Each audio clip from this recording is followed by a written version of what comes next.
చిత్రాలకు స్వాగతం మిత్రులారా.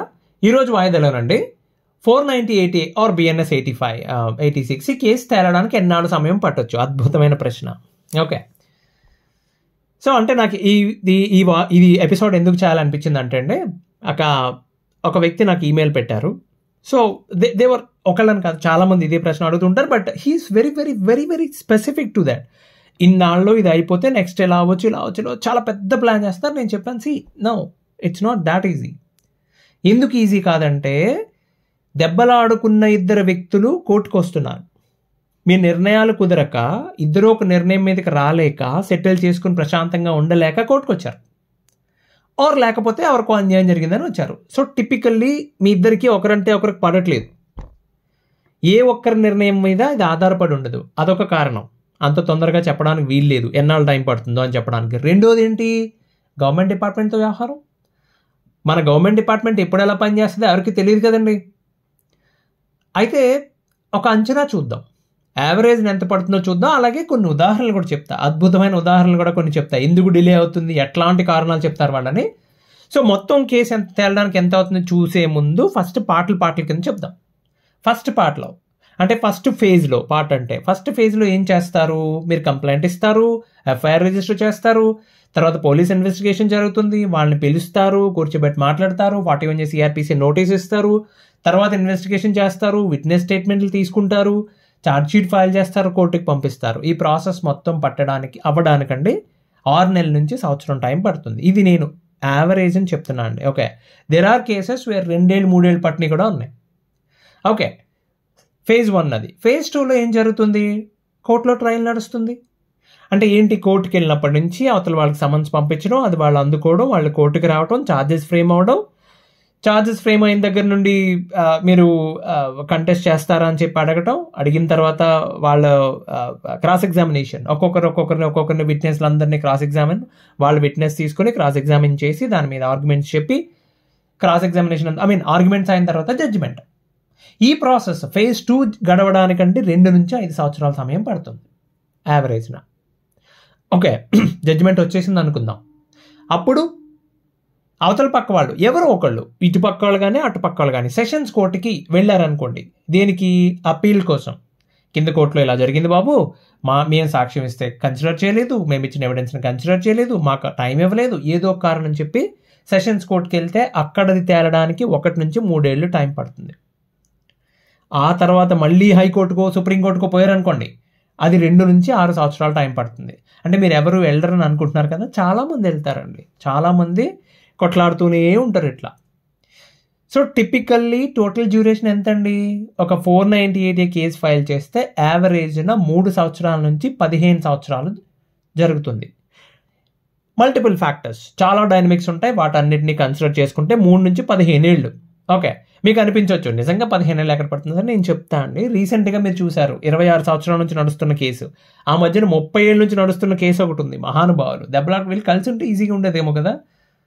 సో ఎందుకంటే ఇంత టైం పడుతుంది, ఎందుకు ఇంత డిలే అవుతుంది? కారణాలు ఇప్పుడు చూద్దాం. కారణం ఏంటంటే ఇప్పుడు ఒక్కొక్కటి చూద్దాం, అసలు ఎందుకు ఇంత డిలే అవుతుందని మీకు కొంచెం అవగాహన వస్తుంది. ఫస్ట్ రీజన్, ఇది ఒక ప్యాకేజ్ అండి. Okay, it's not just single case. 498 అనుకున్నప్పుడు సాఫ్ట్వేర్ యాజ్ ఎ సర్వీస్ లాగా, మొగుడు పెళ్ళం గొడవలు యాజ్ ఎ సర్వీస్ అనమాట ఇది. అంటే మీరు ఎవరైనా అడ్వకేట్ దగ్గరికి వెళ్ళినప్పుడు ఇప్పుడు ఎలా ఉంటుందంటే, ఒక అబ్బాయి లేకపోతే ఒక అమ్మాయి ఒక అడ్వకేట్ దగ్గరికి వెళ్ళి కూర్చున్నారు. ఇట్లాగా మా ఆయనండి, మా ఆవిడండి అని చెప్పిన కూర్చో అది ఫస్ట్ 498 వేసేద్దాం మా పని ఏం మాట అంటారు, రేపు నుంచి వచ్చి కూర్చుంటారు కదా, ఒకసారి డీవీసీ కూడా వేద్దాం, పని ఉంటుంది, డీవీసీ వేద్దాం, డబ్బులు అది కావాలి కదా, మెయింటెనెన్స్ వేద్దాం, మెయింటెనెన్స్ ఉంటుంది కదా, మెయింటెనెన్స్ వేసి ఇంటర్మ్ మెయింటెనెన్స్ కూడా వేసాం అనుకో, తొందరగా డబ్బులు వస్తాయి, మాకు ఫీజు కదా ఇబ్బంది ఉండదు కదా, నీకు కూడా కష్టం అనిపించదు. ఏమ్మా పిల్లలు ఉన్నారా?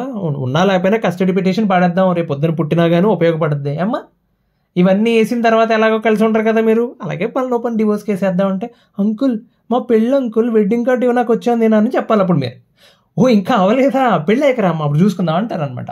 So it's a package.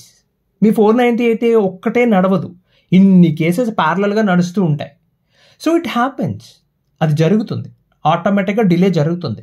100 కారణాలు చెప్తారు. పలానా కేసులో మేము పైకోర్టుకి వెళ్తున్నామండి, ఈ కేసులో మాకు టైం పడుతుందండి, ఈ కేసులోనేమో స్టే ఇచ్చారండి, కాబట్టి అది అయిన తర్వాత ఇది చేద్దామండి. మొన్న మధ్యన మా అన్నగారు ఒక ఆయన, మా అన్నగారు అంటే నాకు అన్నగారు అనుకున్నారు, చిచి కాదు, మాకు మొత్తం మా ఆంధ్రప్రదేశ్కి అన్నగారని పిలుచుకునే ముద్దుగా, అప్పట్లో ఒక అన్నగారిని పిలుచుకునేవాళ్ళు, ఇప్పుడు దున్నగారిని అన్నని పిలుస్తున్నారు.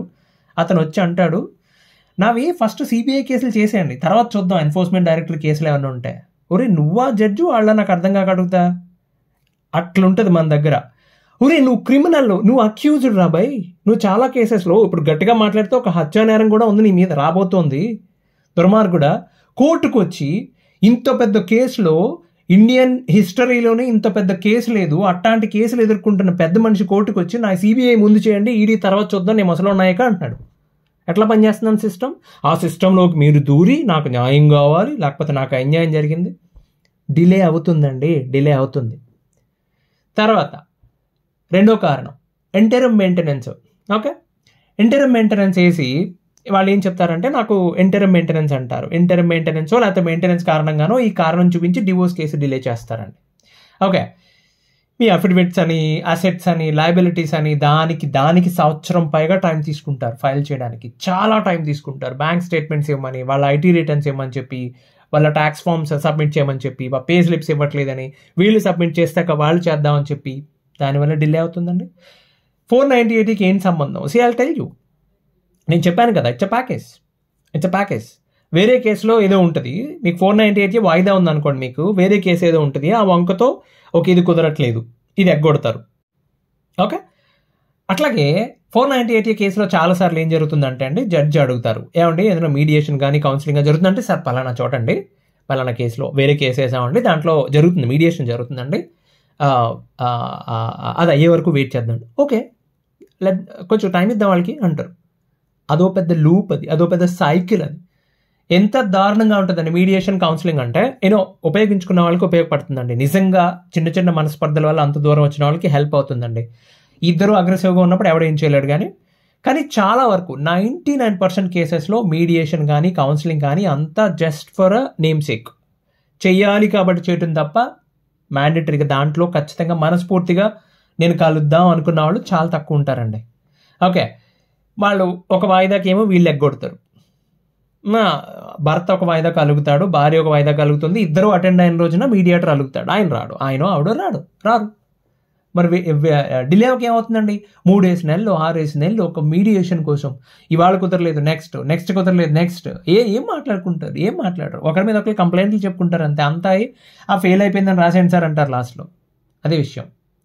ఓకే, సో ఇక మిగతావి ఇంకా police investigation, charge sheet, accused అసలు ముందు వాళ్ళకి నోటీస్ వెళ్ళి సమన్ సర్వ్ అయ్యి కోర్టుకి రావడం పెద్ద గగనం అండి అది. ఏమండి దీనికి తోడు ట్రాన్స్ఫర్ పిటిషన్, సమ్ టైమ్స్ నాకు మా ఏరియాకి ట్రాన్స్ఫర్ కావాలని చెప్పి పిటిషన్ వేస్తూ ఉంటారండి. ఇక మన వాయిదాలు ఉన్నాయి కదండి, ప్రతిసారి వాయిదా. ఎందుకు అడుగుతున్నారో తెలియదు, దేనికోసం అడుగుతున్నారో తెలియదు, అసలు కారణం ఏంటో తెలియదు, వాయిదా అడుగుతారు, వాళ్ళు కూడా ఇచ్చేస్తారు. వాళ్ళు మాత్రం ఎన్నెన్ని పడతారండి, ఇచ్చేస్తారు. కొంతమంది ఎవిడెన్స్లు ఇచ్చేటప్పుడు అంటే విట్నెస్లు ఇచ్చేటప్పుడు విపరీతంగా పెట్టేస్తారు, 3, 4, 5, 6 అట్లా పెట్టినప్పుడు మరి ఒక్కొక్కరిని చేయడానికి చాలా కేసెస్లో, చాలా కోర్ట్స్లో ఒక్కొక్క వాయిదాలో 4 క్వశ్చన్స్ అడగండి, నెక్స్ట్ వాయిదాలో ఇంకో 4 క్వశ్చన్స్. ఎవడు కుదురుద్దండి ఆ రోజు మూడ్ బాగుండి నేను సాక్ష్యం చెప్తాను ఒప్పుకున్నారు, ఇవాళ చచ్చి చేయడం వాళ్ళు ఒక్కసారి కోర్టుకు తీసుకురావడమే కష్టం. ఒకసారి తీసుకొచ్చిన తర్వాత అప్పుడు 4 క్వశ్చన్స్ అడిగి మళ్ళీ వాయిదాకి వచ్చాక ఇంకో 4 క్వశ్చన్స్, డిలే ఏమవుతుందండి? ఇంకేం ఉండొచ్చు, స్టే పిటిషన్స్, అంటే నా కేసులో ప్రొసీడింగ్స్ స్టే ఇవ్వండి అని చెప్పి పైకోర్టుకి వెళ్ళొచ్చు అవతల వాళ్ళు, క్వాష్ పిటిషన్ వేసుకోవచ్చు, దానివల్ల కింద హోల్డ్ అయిపోతుంది. ట్రాన్స్ఫర్ పిటిషన్స్ ఆల్రెడీ మాట్లాడుకున్నాం. Court holidays, strikes, advocate strike చేస్తూ ఉంటారు సమ్ టైం, లేకపోతే కోర్ట్ హాలిడేస్ ఇస్తూ ఉంటారు. సమ్మర్ నెలలో జరగవు కదా, చాలా హాలిడేస్ ఉంటాయి. జడ్జి లీవ్లో ఉన్నారంటారు, జడ్జి ట్రాన్స్ఫర్ అవుతున్నారంటారు, తర్వాత జడ్జి ట్రైనింగ్లో ఉన్నారని చెప్తారు. కోర్టు ప్రెమిసెస్ మూవ్ అవుతుందని ఇక్కడ జరిగిందండి. హైదరాబాద్లో మియాపూర్ కోర్టు నుండి వేరే కోర్టుకి అది ఆ ప్రెమిసెస్ మూవ్ అయింది. ఫైల్స్ ఇక్కడికి రావాలి, కేసెస్ అన్నీ మూవ్ అవ్వాలి, మళ్ళీ స్ట్రీమ్ లైన్ అవ్వడానికి 2-3 నెలలు వాయిదా పోయింది మీది. ఓకే, కోర్టులో కేసు లోడ్ చాలా ఎక్కువ ఉంది, 200 నుంచి 300 కేసులు పర్ డే. ఇమాజిన్ దట్ ఆ జడ్జి గారి పరిస్థితి ఎట్లా ఉంటుందో. కొన్ని ఉదాహరణలు చూద్దామండి. అంటే నా దాంట్లో ఎఫ్ఐఆర్ ఫైల్ అయిన 10 రోజుల్లోపు విట్నెస్ స్టేట్మెంట్లు తీసేసుకుని ఛార్జ్ షీట్ ఫైల్ చేసేసి వాళ్ళు ఆల్రెడీ ఇన్వెస్టిగేషన్ కంప్లీట్ అయిపోయిందని చెప్పి కోర్టుకు మూవ్ చేసి కోర్టు నుండి NBW కూడా తీసేసుకున్నారు. Come on, give me a break యా. ఓకే, సో నా దాంట్లోనే కాదు, చాలా కేసెస్లో సర్ప్రైజింగ్గా ఉంటుంది. మొన్నే కదా ఎఫ్ఐఆర్ రిజిస్టర్ అయింది, ఎవడో క్వశ్చన్ చేయనాకున్నాడు అక్కడ. ఎందుకు? ఇప్పుడు మీ స్టేషన్లో పెండింగ్ కేసులు 250 ఉన్నాయి. ఓకే, ఈ కేసు ఏంటి అంత స్పెషల్, ఎందుకు అంత ఫాస్ట్గా ఛార్జ్ షీట్ ఫైల్ చేశారు, మిగతా వాటిలో ఎందుకు చేయలేదు, సమాధానం ఉండదు. సో అక్కడ ఏదో ఇన్ఫ్లుయెన్స్ పని చేసింది, చేసేస్తారు అంతే. అలాగే ఇంకొక కేసులో 2.5 ఏళ్ళు అయింది, ఆ కేసులో ఏం జరుగుతుందో ఎవరికి తెలియదు. లైక్ 498 రిజిస్టర్ అయింది, ఫైల్ అయింది, బట్ ఆ తర్వాత ఇన్వెస్టిగేషన్ అంటే వాళ్ళు మాట్లాడట్లేదు, వీళ్ళు మాట్లాడట్లేదు, అలా పెండింగ్లో ఉంది. ప్రశాంతత ఉండదు కదా అవతల పక్క వాళ్ళకి.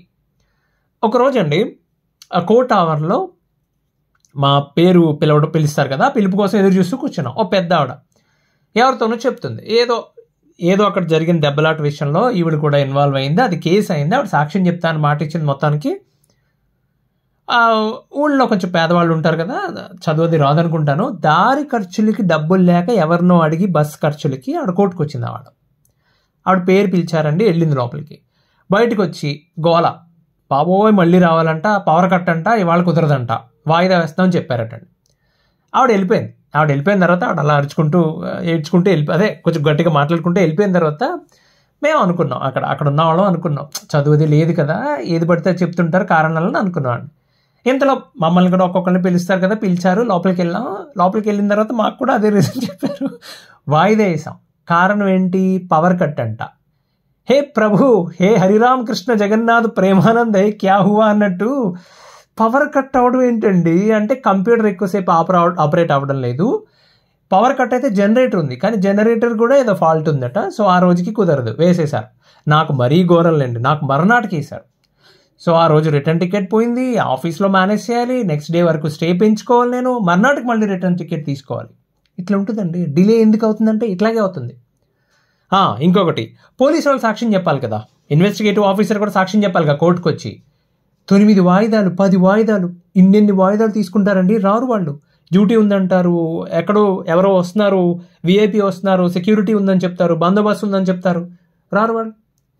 ఇక పీపీ గారు, బాబోయ్, నా ఒక్కడనే కాదండి, ఈ ఒక కేసులో 3 అన్నదమ్ములు ఉండేవారు. అంటే వాళ్ళని ఎంత ఏడిపించారంటే, అంటే కేసులో ఏదో చేసేసి కాదండి, ఆ ప్రాసెస్లో వాళ్ళు ఏం చెప్పారంటే, ఏమండి ఊడ్పుల రోజులు ఇవి, మాకు 2 షిఫ్ట్లలో చేతి నిండా పని ఉంటుంది, ఏంటో మధ్యాహ్నం వరకు ఇక్కడ అయిపోతుంది. అంటే ఏం చెప్పారు అంటే, మార్నింగ్ వచ్చి ఆ సోకాల్ పీపీ ఎవరైతే ఉన్నారో, ఏమంటే నేను మధ్యాహ్నం నుంచి ఆర్గ్యుమెంట్ చెప్తాను, వాళ్ళ కేసు ఆర్గ్యుమెంట్ స్టేజ్లో ఉందన్నమాట, మధ్యాహ్నం నుంచి ఆర్గ్యుమెంట్ చెప్తాను అనేవారండి. మధ్యాహ్నానికి పాస్ అవుట్ చేసేవారు. వీళ్ళు అప్పటి వరకు వెయిట్ చేయడమైనా మధ్యాహ్నం వరకు వెయిట్ చేస్తూ ఉండేవాళ్ళు. ఆయన మధ్యాహ్నం 3:30కు 4 గంటలకు పిలిస్తే వచ్చి సింపుల్గా సార్ కుదరలేదని ప్రిపేర్ అవటం, ఇంకొక వాయిదా ఇవ్వండి వాయిదాలు. అలా ఎన్ని వాయిదాలు చెప్పారు. డిలే చేయకండి సార్ అంటారు, అంతకు మించి ఏమనరు. రైట్. సో నామినేటెడ్, రికమెండెడ్, ఇట్లా ఈ పీపీ అపాయింట్మెంట్ ఏంటో నాకు అర్థం కాదండి. సుప్రీంకోర్టు ఎన్నిసార్లు చెప్పినా వినరండి. దానికి ఒక పద్ధతి ఉంటుంది, ఒక సెట్ ఆఫ్ రూల్స్, ఒక ఎక్స్పీరియన్స్, ఇంటర్వ్యూ ప్రాసెస్, ఒక కౌన్సిల్, ఇన్ని రకాలుగా డిసైడ్ చేయాలి. లేదు, ఎవడో రికమెండ్ చేస్తాడు నేను తీసుకోవాను అని చెప్పి సడన్గా దాన్ని ఏంటంటారు, అక్కడెక్కడ కోడి పందాల దగ్గర సారా అమ్ముకునేవాడు సడన్గా రాజకీయ నాయకుడు అయిపోయి, అప్పట్లో అక్కడ చీకులు అమ్ముకునేవాడిని తీసుకొచ్చి పెద్ద పోస్టులో పెట్టేసినట్టు ఉంటుంది. అక్కడ వాడికి ఏమీ తెలియదు. ఓకే, ఆయన ఏం చెప్తాడు ఈయన చేస్తూ ఉంటాడు అంతే. ఆ కారణంగా ఎక్కడో కూర్చోబెడతారు ఎవరినో తీసుకెళ్ళి. పబ్లిక్ ఏమైపోయినా పర్లేదండి వీళ్ళకి. ఇంతకీ చెప్పొచ్చేది ఏంటి అంటే, కోర్టుకి వెళ్ళి కేసు ఫైల్ చేసి అడగకూడని ప్రశ్నలు, ఎంత టైం పడుతుంది, ఎంత ఖర్చు అవుతుంది, అడిగితే ఏం చెప్తారంటే కొంచెం టైం పడుతుందండి, కొంచెం డబ్బులు అవుతాయి అంటారు. అది ఎంతో ఎవరు చెప్పరు, ఎందుకంటే ఎవరికి తెలియదు. కాబట్టి ఆలోచించుకోండి. ఫస్ట్ థింగ్, కేసు ఫైల్ చేద్దాం అనుకున్న వాళ్ళేమో ఇవన్నీ దృష్టిలో పెట్టుకుని ఫైల్ చేయండి. రెండోది, ఆల్రెడీ ఫైల్ చేసిన వాళ్ళు మీరు అసహనానికి గురి కాకండి. కారణం అది, కాంటెక్స్ట్ ఉండాలి కదా, ఎందుకు ఇవన్నీ చెప్తున్నా అని చెప్పి మీరు అసహనానికి గురి కాకండి. మీ విషయంలోనే కాదు, ఇక్కడ అందరి విషయాల్లోనే అదే జరుగుతుంది, అంతే డిలే జరుగుతుంది, అవే కారణాలు ఉన్నాయి. కాబట్టి ఎక్కువ ఫీల్ అయిపోకండి, టైం పడుతుంది. Offline settlement is the best option. లేదు నాకు న్యాయం కావాలి, కోర్టులోనే కావాలి, అది కూడా ఆ కూల్ డ్రింకే కావాలి, కూలింగ్ అయ్యే వరకు వెయిట్ చేయండి. ఓకే, ఇంకో విధాలు మళ్ళీ కలుద్దాం. అంతవరకు సెలవు, ధన్యవాదాలు.